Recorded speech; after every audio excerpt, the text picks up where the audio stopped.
오늘의 말씀 정읍감리교회 권우승 목사입니다.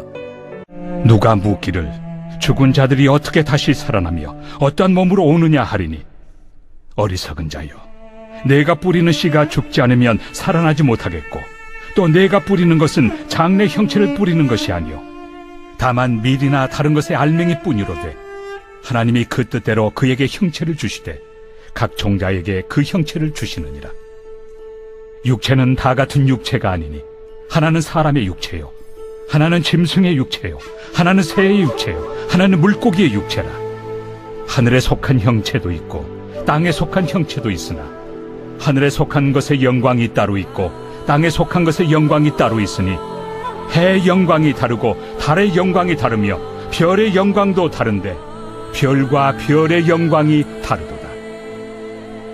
죽은 자의 부활도 그와 같으니, 썩을 것으로 심고 썩지 아니할 것으로 다시 살아나며, 욕된 것으로 심고 영광스러운 것으로 다시 살아나며, 약한 것으로 심고 강한 것으로 다시 살아나며, 육의 몸으로 심고 신령한 몸으로 다시 살아나나니, 육의 몸이 있은즉 또 영의 몸도 있느니라. 기록된 바 첫사람 아담은 생명이 되었다 함과 같이 마지막 아담은 살려주는 영이 되었나니, 그러나 먼저는 신령한 사람이 아니요 육의 사람이요 그 다음에 신령한 사람이니라. 첫사람은 땅에서 났으니 흙에 속한 자이거니와 둘째 사람은 하늘에서 나셨느니라.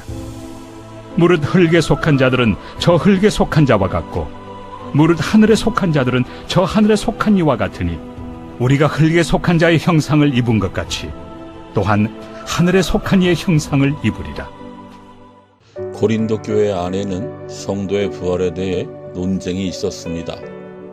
바울은 첫사람 아담과 마지막 사람 아담이신 그리스도를 대조하며 성도가 장차 누구의 형상을 입게 될지 가르쳐 줍니다.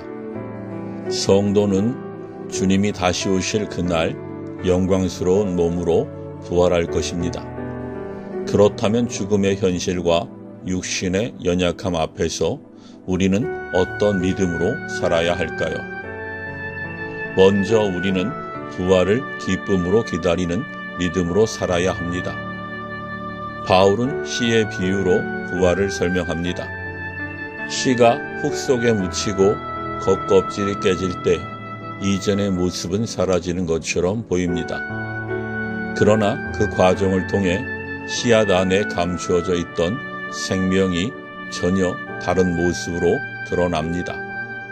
씨앗의 비유처럼 성도의 현재 몸과 부활의 몸 사이에는 차이가 있지만 본질은 달라지지 않습니다. 곧 그리스도 안에서 새롭게 된 성도의 거룩한 정체성은 남아있는 것입니다. 반대로 겉모습은 이전 몸과 비교할 수 없을 만큼 영광스러운 모습으로 변화될 것입니다. 세상은 죽음을 마지막이라고 여겨 절망하지만 성도의 죽음은 끝이 아니라 영원한 생명으로 들어가는 시작입니다. 하나님의 손 안에서 우리의 삶이 부활을 향한 씨앗으로 심겨 있음을 기억하십시오. 주님이 다시 오시는 그날, 부활의 그날을 소망하며 기쁨으로 살아가는 성도가 되기를 기도합니다. 다음으로 우리는 영광스러운 몸으로 회복될 부활을 소망해야 합니다. 다른 피조물들과 달리 성도의 몸은 썩지 않을 것으로 영광 가운데 다시 살아날 것입니다. 바울은 성도의 약한 몸이 능력 있는 몸으로, 육의 몸이 신령한 몸으로 다시 살아날 것이라고 선포합니다. 지금의 몸은 죄와 연약함, 한계 속에서 살아갑니다. 그러나 부활의 몸은 하나님의 영이 충만히 거하시는 몸입니다. 우리는 병과 노화를 피할 수 없으나 그리스도 안에서 새롭게 된 몸은 장차 영광스러운 몸으로 다시 살아날 씨앗입니다. 하나님이 약함 위에 능력을, 수치 위에 영광을 입히실 것을 바라보며 살아가기를 축복합니다. 마지막으로 우리는 그리스도의 형상으로 옮겨질 부활을 소망해야 합니다. 바울은 창세기 말씀을 인용합니다. 아담은 생명을 받은 사람, 자연적인 몸을 지닌 사람을 대표합니다. 그러나 마지막 아담이신 그리스도는 생명을 주시는 분입니다.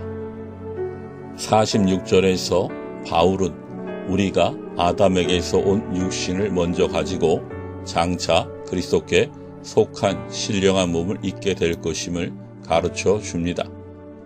첫 아담은 흙에서 나와 다시 흙으로 돌아가는 존재이지만 둘째 아담이신 그리스도는 하늘로부터 오신 분이며 그분 안에서 우리는 하늘에 속한 존재가 됩니다. 사랑하는 여러분, 지금 우리의 몸과 삶에는 여전히 아담의 흔적이 남아 있습니다. 죄의 유혹에 흔들리는 연약함, 땅에 묶인 한계가 분명히 존재합니다. 그러나 복음은 여기서 멈추지 않습니다. 장차 우리는 부활하신 그리스도의 형상을 입게 될 것입니다. 삶에서 경험하는 실패와 흔들림 속에서 부활의 소망을 붙드는 성도가 되기 바랍니다. 영광스러운 모습으로 변화될 모습을 기대하며 기쁨으로 살아가는 성도가 되기를 기도합니다. 사랑하는 여러분, 오늘 본문은 부활을 믿지 않는 시대 속에서 성도가 어떤 믿음 위에 서야 하는지 가르쳐 줍니다. 부활은 하나님의 섭리 가운데 이미 성취되었습니다. 그러므로 우리는 죽음과 육신의 연약함을 두려워하지 말고 부활의 몸을 향한 하나님의 계획을 신뢰하며 오늘의 삶을 믿음으로 살아가야 합니다. 부활의 소망을 품고 현재의 몸과 삶을 하나님께 맡기며 장차 그리스도의 형상을 온전히 닮을 그날을 바라보는 성도가 되기를 간절히 소망합니다. 아멘.